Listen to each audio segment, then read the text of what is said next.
Part 4 पेशकश मीरे कारवान।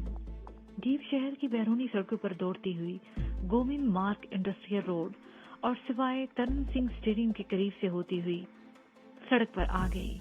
उस सड़क पर आ गई जो रेलवे लाइन के साथ साथ सिवाय माधोपुर की तरफ चली गई थी। आधी रात का वक्त था।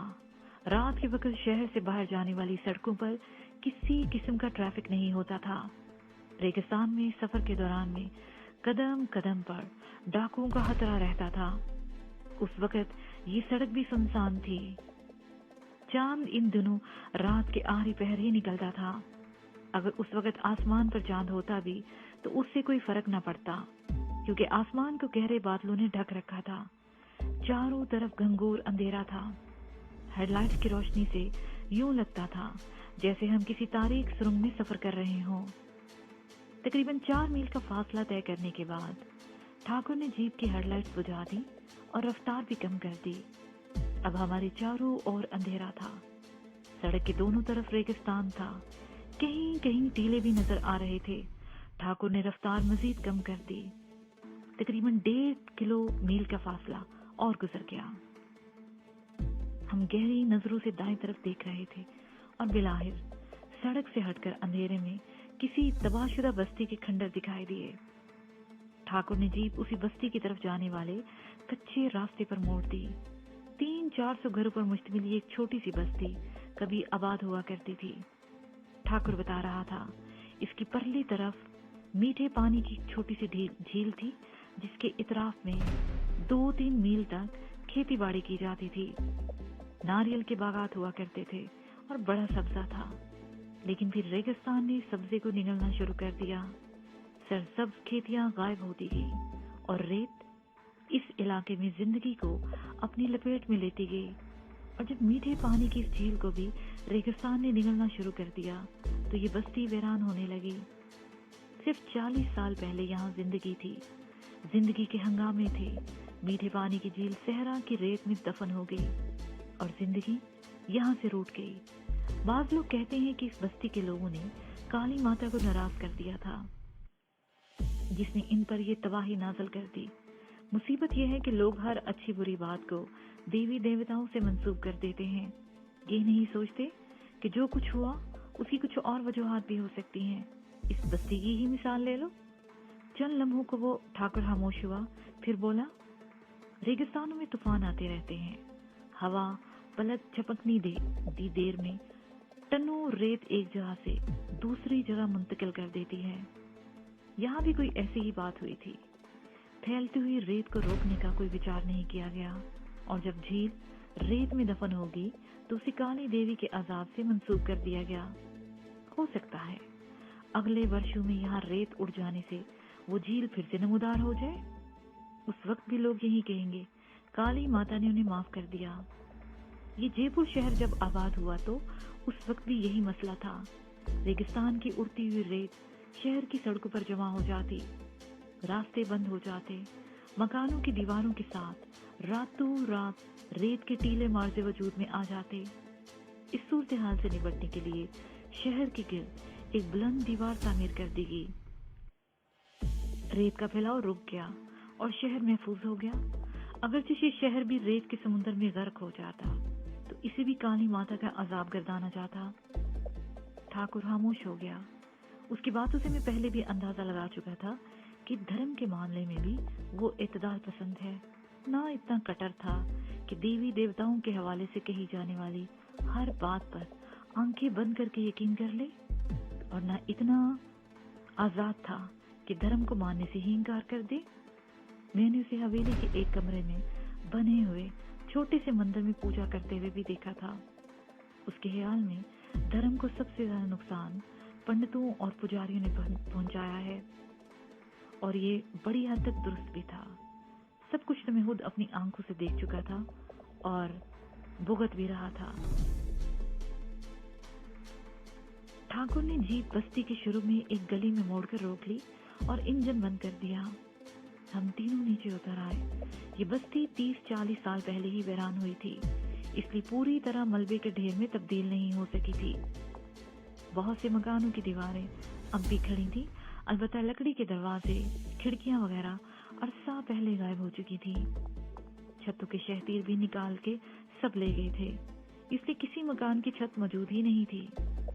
काली का पुराना मंदिर बस्ती की दूसरी तरफ था और उसके इर्द गिर्द भी मकान थे। मंदिर की इमारत ज्यादा बड़ी नहीं थी, ताहम इसका टूटा हुआ कलश रात की तारीकी में भी दिखाई दे रहा था। ठाकुर एक जगह रुक गया। उसने जीप से एक बहुत बड़ी टार्च ले ली और पिस्तौल भी हाथ में ले लिया था। भगत के भी हाथ में पिस्तौल नजर आ रहा था। मैंने भी झुककर पतलून के पांजेब के अंदर से खंजर निकाल लिया। तुम उस तरफ खड़े रहो भगत, ठाकर ने सरगोशियाना लहजे में कहा, और हिम्मत सिंह तुम इस तरफ से जाओ, मैं इधर से आगे बढ़ता हूँ। ठाकर दाएं तरफ चला गया और मैं बाएं तरफ खंडरों के बीच एक तंग सी गली में चलने लगा। 25-30 गज आगे जाकर मैं एक और गली में मुड़ गया। उस गली के इख्तिताम पर कुछ खुली जगह थी और उससे आगे बहुत बड़ा चबूतरा था जिस पर मंदिर की इमारत थी। मंदिर के मरकजी हाल के अलावा शायद कमरे भी थे। एक खिड़की से जर्द रंग की मध्यम सी रोशनी नजर आ रही थी। मैं चंद लम्हे अपनी जगह पर खड़ा रहा, फिर दबे कदमों आगे बढ़ने लगा। खाली जगह अबूर करके मैं तकरीबन 6 फुट ऊंचे चबूतरे पर चढ़ गया और उस खिड़की की तरफ देखने लगा। वो खिड़की मेन की सतह से 10-12 फुट ऊंची थी और मैं उसमें सलाहें भी लगी नजर आ रही थी। मैंने इधर उधर देखा। खंजर पतलून के बेल्ट में उड़सा और शिकस्ता दीवार के ऊपर चढ़ने लगा। दीवार की ईंटें जगह जगह से उखड़ी हुई थी और मुझे ऊपर चढ़ने में कोई दुश्वारी पेश नहीं आ रही थी। मैं आहिस्ता आहिस्ता ऊपर चढ़ता रहा और बिलाहिर मैं उस खिड़की तक पहुंचने में कामयाब हो गया। मैंने 2 सलाहों को पकड़ लिया और दोनों पैर दीवार में उखड़ी हुई ईंटों की जगह बन जाने वाले गड़ों में जमा दिए। ये खिड़की नहीं, दरअसल 2 फुट चौड़ा और 4 फुट दाएं बाएं लंबा रोशनदान था। बस इस कमरे से कुछ आवाजें भी सुनाई देने लगी। इनमें से एक नस्वानी आवाज भी थी, दबी दबी हंसी की आवाज। मैंने सलाहों पर मजबूती से गिरफ्त जमाकर अपने आप को पूरी तरह ऊपर उठा दिया। अंदर झांकने लगा। अंदर का मंजर देखते ही मेरे दिमाग में धमाके से होने लगे। पूरे जिस्म में सनसनी की लहर सी दौड़ गई। कमरा खासा बड़ा था। अंदरूनी दीवारों की हालत कदरे बेहतर थी। एक दीवार में मशल लगी हुई थी जिसमें किसी जानवर की चर्बी या उससे मिलती जुलती कोई चीज जल रही थी। नागवार सी हल्की सी बू मेरे नथनों से टकरा रही थी। वो मंजर जिसने मेरे बदन में बरकी लहर सी दौड़ा दी थी वाकई बड़ा सनसनीखेज था। फर्श पर बिछी चटाई पर 3 आदमी इस तरह नींदराज थे जैसे किसी महाराजा के सिंहासन पर विराजमान हो, और एक हसीन लड़की एल्युमिनियम के गिलास में उन्हें अपने हाथों से शराब पिला रही थी। उसके बदन पर लिबास नाम के 2 इंतहाई मुख्तसर से चीथड़े थे। वो इस वक्त जिस आदमी की आगोश में गिरी शराब का गिलास उसके होंठों से लगा रही थी वो रामू था। वो शराब के घूंट बढ़ते हुए लड़की के बदन को टटोल रहा था और लड़की के मुंह से दबी दबी हंसी की आवाज हारिश हो रही थी। हरामी, मैंने उसे दिल ही दिल में गाली दी। इस पर कत्ल के कई इल्जाम थे और इस वक्त वो डॉक्टर श्याम सुंदर के कत्ल के इल्जाम में पुलिस को मतलूब था। पुलिस पूरे शहर में से तलाश करती फिर रही थी। ठाकर बानोद सिंह अंगारों पर लौट रहा था। वो इस हरामी से श्याम सुंदर के कत्ल का बदला लेना चाहता था और ये नुत्फाना तहकीक यहाँ काली के मंदिर में ऐश कर रहा था। अरे छमिया, इधर को तो आ, अपन की प्यासी बुझा दे, या तुझे अपने मियाँ का कसम। ये रामू वो बहुत पसंद आ गया है। रामू के दाएं तरफ बैठे हुए शख्स ने लड़की को बाजू से पकड़कर अपनी तरफ खींचा। छमिया उसकी तरफ मुड़ गई। उसने गिलास अभी उसके होंठों से लगाया ही था कि एक और आदमी तकरीबन दौड़ता हुआ कमरे में दाखिल हो गया। मैं उसे देखते ही बुरी तरह से चौंक गया। रोशनदान की सलाहें मेरे हाथों से छूटते छूटते रह गईं। वो लक्ष्मण था, जयपुर शहर की परली तरफ वाटर पंपिंग स्टेशन अटेंडेंट, जिस पर भरोसा करके हमने करण को उसके हवाले कर दिया था। रामू दादा गजब हो गया। लक्ष्मण आगे बढ़कर रामू के चरण छूते हुए बोला, क्या हुआ है बेहरामी? रामू उठकर बैठ गया। उसने करीब पड़ी हुई शराब की बोतल उठाकर एक दो घूंट भरे, फिर बोला, शहर को आग लग गई है या भूचाल आ गया है? इससे भी ज्यादा खतरनाक है रामू दादा। लक्ष्मण बोला, अभी कुछ बकेगा भी या खतरे की घंटियां ही बजाता रहेगा? रामू धाड़ा। रामू दादा, लक्ष्मण बोला, ठाकुर भानु सिंह और उसके दोस्त हिम्मत सिंह ने मेरे क्वार्टर पर हमला करके करण को पकड़ लिया था। उसे बहुत मारा है। उन लोगों ने वो बुरी तरह घायल है और मेरे क्वार्टर में पड़ा है।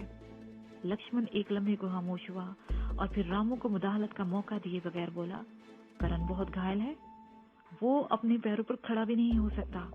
उसने मुझे भेज दिया है कि तुम्हें खबरदार कर दूं ताकि तुम अपना बंदोबस्त कर लो।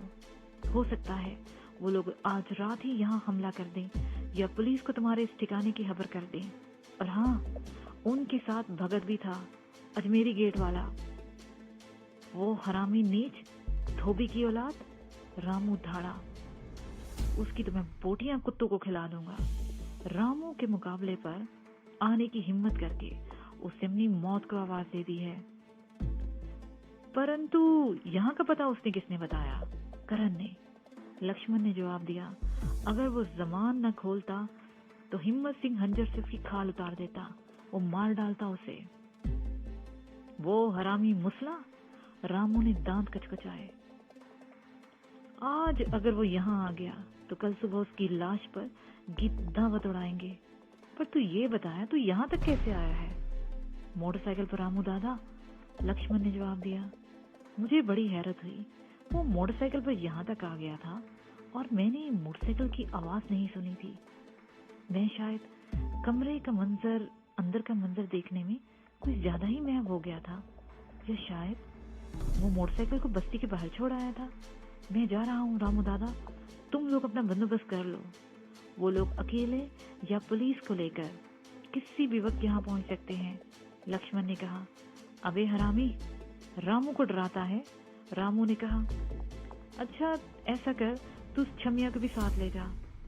चल छमिया कपड़े पहन ले और उसके साथ चली जा, वरना भी मौत मारी जाएगी। नहीं रामू, अब यहाँ से कोई नहीं जाएगा। दरवाजे की तरफ से ठाकुर की आवाज सुनकर मैं एक बार फिर चौंक गया। रामू और उसके साथी भी उछल पड़े। छमिया के मुंह से तो हल्की सी चीख निकल गई थी। वो फर्श पर पड़े हुए कपड़े उठाकर एक कोने में दबक गई और थर थर कांपने लगी। लक्ष्मण की हालत भी इससे मुख्तलिफ नहीं थी। ठाकुर को देखकर वो थर थर कांपने लगा। मैंने तुमसे कहा था ना कि गद्दारी मत करना।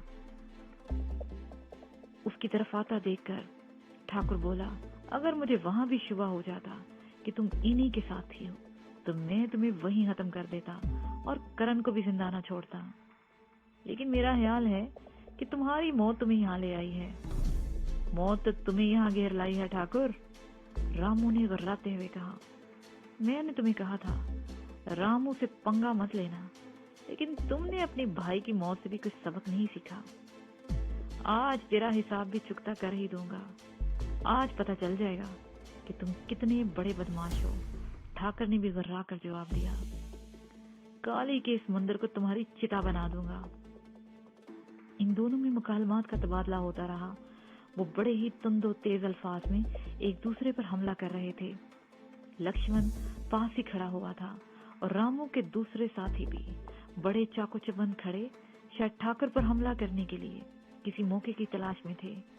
लेकिन ठाकुर के हाथ में पकड़े हुए पिस्तौल ने उन्हें उनकी जगहों पर खड़े रहने पर मजबूर कर रखा था। वो लड़की छमिया जैसे तैसे करके कपड़े पहन चुकी थी और कोने में दीवार के साथ चिपकी खड़ी थर थर कांप रही थी। रामू के जिस्म के बालाई हिस्से पर कोई लिबास नहीं था।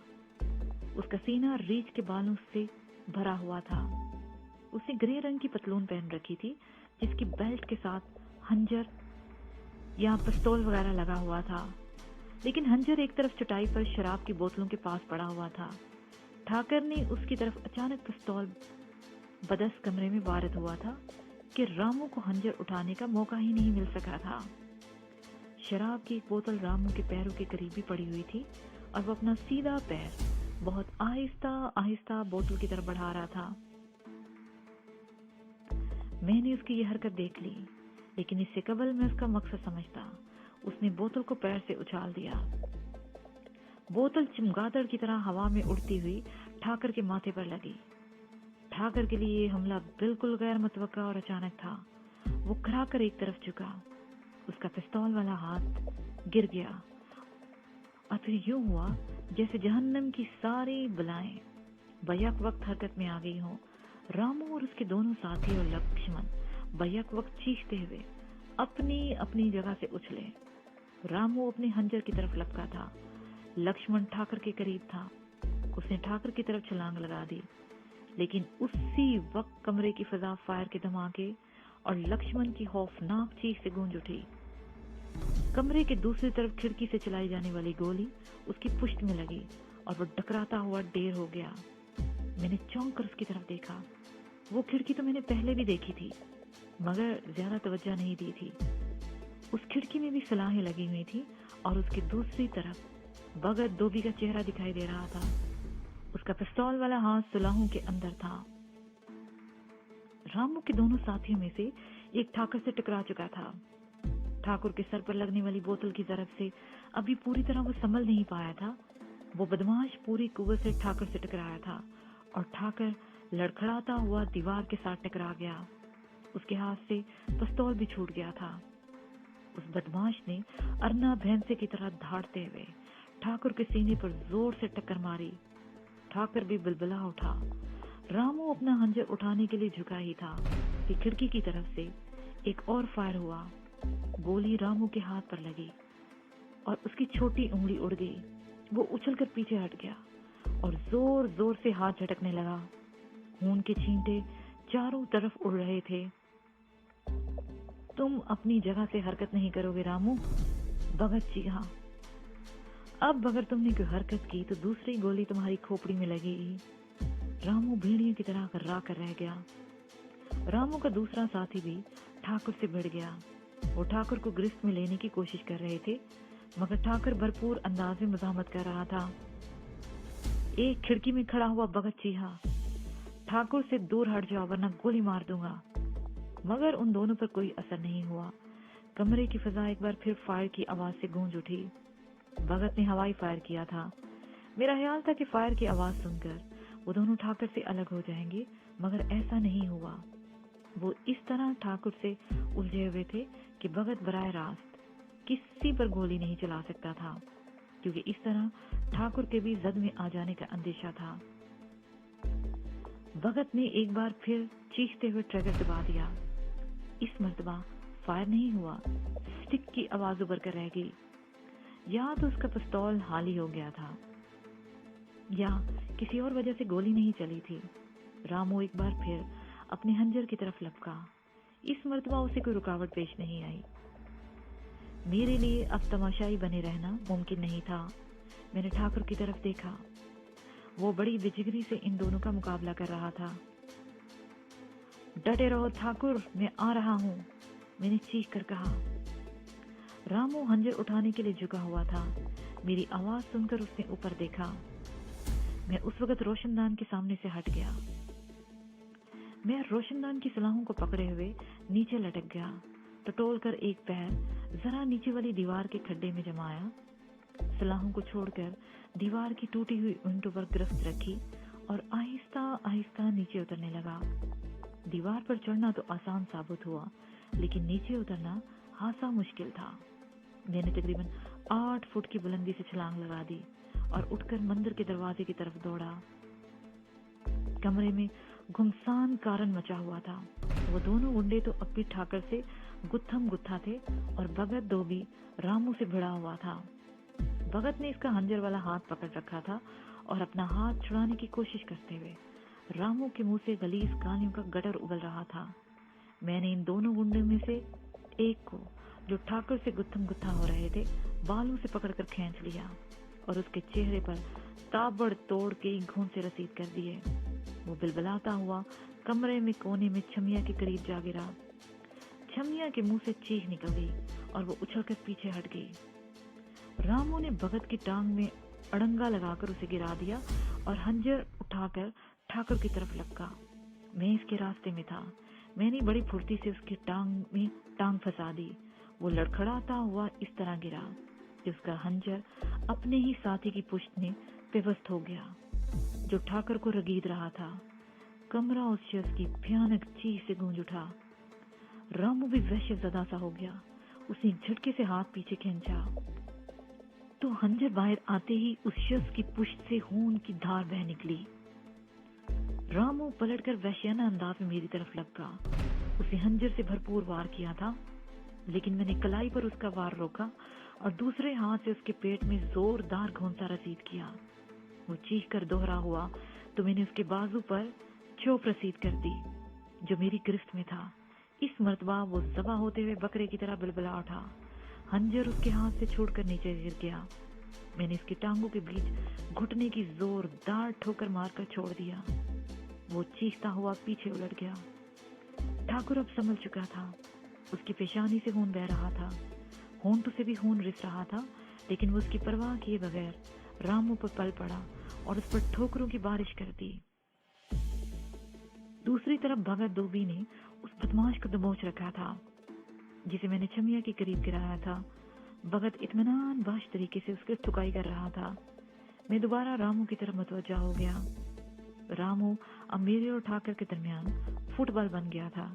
कभी मैं उसे ठोकर मारता और कभी ठाकुर उसे घूंसा रसीद करता। रामू एक लात खाकर दरवाजे में गिरा और फिर दूसरे ही लम्हे उसने उठकर बाहर की तरफ दौड़ लगा दी। मैं भी उसके पीछे लपका। मंदिर के हाल में पहुंचकर रामू ने अचानक ही पलटकर लात चला दी।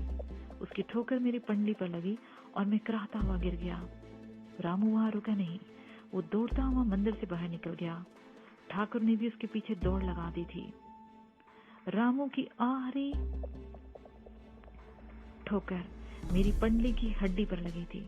मुझे संभलने में चंद सेकंड लग गए और जब मैं उठकर लंगड़ाता हुआ मंदिर से बाहर आया तो सामने बस्ती की गलियों में दौड़ते हुए कदमों की आवाज सुनाई दी और फिर कदमों की आवाजें मासूम हो गईं। एकदम सन्नाटा छा गया, जैसे यहाँ जिंदगी का वजूद ही खत्म हो गया हो। और फिर अचानक मैं उछल पड़ा। वो किसी गाड़ी का इंजन स्टार्ट होने की आवाज थी। मुझे समझने में देर नहीं लगी थी कि रामू ने अपनी गाड़ी बस्ती के खंडरों में कहीं छुपा रखी है और अब वो फरार होने की कोशिश कर रहा है। अचानक मेरे जहन में एक और ख्याल उभरा। मैंने मंदिर वाले चबूतरे से छलांग लगा दी और गलियों में उस तरफ दौड़ने लगा जहां हमारी जीप खड़ी थी। रामू की गाड़ी की आवाज फजा में गूंज रही थी। मेरे जिस्म की तमाम कुव्वत टांगों में सिमट आई थी और मैं गलियों में चकराता हुआ बरक रफ्तारी से दौड़ रहा था। सिर्फ 2 ही मिनट में मैं ठाकुर की जीप तक पहुंच गया। रामू की गाड़ी की आवाज करीब आती जा रही थी। मैं उछलकर ठाकुर की जीप में बैठ गया और ये भी मुकामी शुक्र था कि चाबी इग्निशन में मौजूद थी। मैंने इंजन स्टार्ट किया और जीप को रिवर्स में कुशादा गली में ले आया। बस्ती से बाहर निकलने का यही रास्ता था और मुझे यकीन था कि रामू की गाड़ी इस तरफ से आएगी और बिलफर्ज वो किसी और गली से निकल भी गया तो मैं उसका ताकुब करने की पोजीशन में था। मेरा पहला ख्याल दुरुस्त निकला। रामू की गाड़ी उसी तरफ आ रही थी। खंडरों में हेडलाइट्स की रोशनी चमकी तो मैंने अपनी जीप को गली के वस्त में इस तरह खड़ा कर दिया कि रास्ता बंद हो गया। दूसरे ही लम्हे रामू की गाड़ी बड़ी तेजी से उस तरफ मुड़ी। वो भी जीप थी। रामू रास्ता न पाकर शायद बदहवास हो गया था। उसने तसादम से बचने के लिए अपनी जीप को दाएं तरफ घुमा दिया।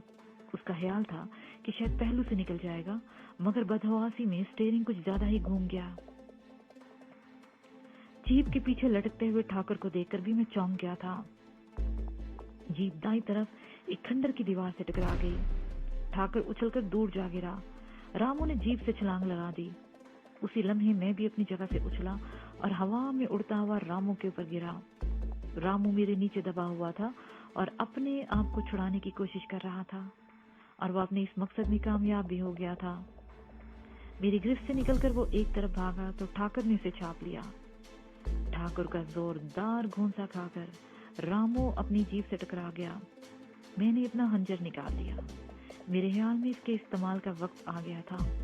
ठाकुर ने हंजर मेरे हाथ से झपट लिया और रामू के सामने तनकर खड़ा हो गया। मुझे माफ कर दो ठाकुर, मुझे क्षमा कर दो। रामू ने दोनों हाथ जोड़ लिए। उसके चेहरे पर बेपनाह खौफ उमड़ आया था। मौत को सामने देखकर वो रहम की भीख मांगने लगा।